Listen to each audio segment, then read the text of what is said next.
Si Kazuyoshi, à l'âge de 54 ans, n'a jamais cessé de jouer au foot, alors Cristiano et Messi peuvent continuer jusqu'à leurs 50 ans. Dans cette vidéo, je vais vous parler de l'histoire du joueur le plus vieux du football. Avant que je commence, faites-moi un service, partagez, likez et en plus, abonnez-vous. Kazuyoshi Miura est né le 26 février 1967 à Shizuoka, au Japon. Il est le fils de Nobuo Naya et de Yumiko Miura. Depuis sa naissance, il a hérité le nom de son grand-père. Il s'est marié avec Risako Miura depuis 1993, d'où ce couple a donné naissance à 2 enfants. Il commence le football en 1973 au Jonaï SC, club alors entraîné par son oncle. Il intègre en 1979 l'équipe du lycée Jonaï de Shizuoka. Puis en 1982, il a rejoint l'équipe du lycée Gakuen Shizuoka. Dans la même année, il quitte le pays à l'âge de 15 ans à destination du Brésil, où il va s'améliorer petit à petit en s'intégrant dans le centre de formation du club Atlético Juventus. Bien qu'il ne parle pas portugais, imaginez-vous la difficulté de comprendre et parler une langue étrangère, surtout à l'âge de 15 ans. Grâce à cet talent, il se développe très rapidement jusqu'à ce que le grand Santos FC le repère et le récupère. En février 1986, Kazuyoshi signe son premier contrat professionnel avec Santos FC et devient le premier joueur japonais à devenir professionnel hors du pays. Après Santos, il rejoint Palmeiras. Il a inscrit 2 buts en 27 matchs. Puis la saison suivante, il s'engage avec Coritiba FC avant de retourner une deuxième fois à Santos.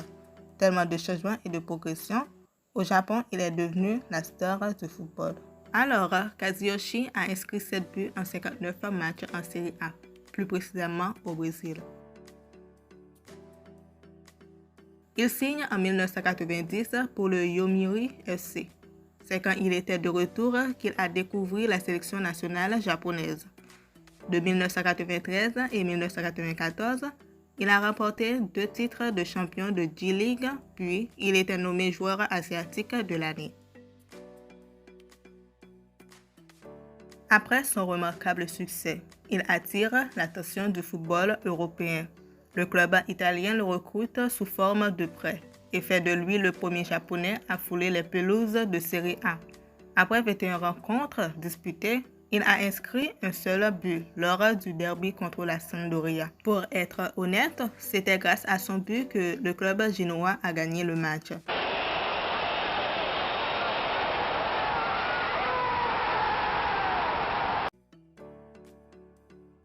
Donc, il va faire son retour à Verdi à l'été 1995. Je dois vous rappeler que le club avait changé de nom. Alors, il va y jouer jusqu'en 1998, mais les résultats ne sont plus à la hauteur de ses premières saisons de J-League. Après avoir passé quelques temps dans le championnat japonais, il va retenter sa chance en Europe en janvier 1999, où il rejoint la Croatie Zagreb. Il n'y rencontre guère plus d'opportunités de développer son jeu.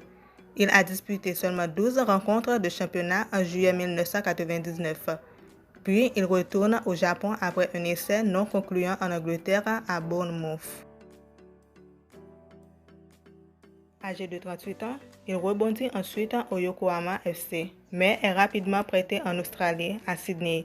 Le prêt dure 3 mois. Le joueur est de retour à Yokohama depuis 2006, où il remporte la 2e division et son club est promu pour la toute première fois en première division. Le 17 août 2014, il devient le joueur le plus vieux ayant évolué en J-League 2 à l'âge de 47 ans. Le 12 mars 2017, à l'âge de 50 ans, il bat le record du plus vieux buteur du championnat japonais et offre la victoire à son équipe, une semaine après avoir battu le record de longévité détenu par Stanley Matthews, 50 ans en championnat d'Angleterre. Kenkazu inscrit un peu plus son nom dans la légende du football. À 55 ans, Kazuyoshi Miura, star du football japonais, va bientôt faire son retour sur le terrain car il est convoité par 2 clubs de la 4e division japonaise. Le joueur surnommé Kin Kazu s'entraîne actuellement à Osaka et espère jouer jusqu'à 60 ans. Il a été contacté par 2 clubs, Japan Football League. J'ai toujours la passion, je veux un club avec une vision claire, capable de jouer la montée, explique le vétéran toujours vert. Voilà mes amis, c'est la fin de la vidéo. J'espère que ça vous plaît. N'hésitez pas à partager, liker et abonnez-vous. Bye pour une prochaine vidéo.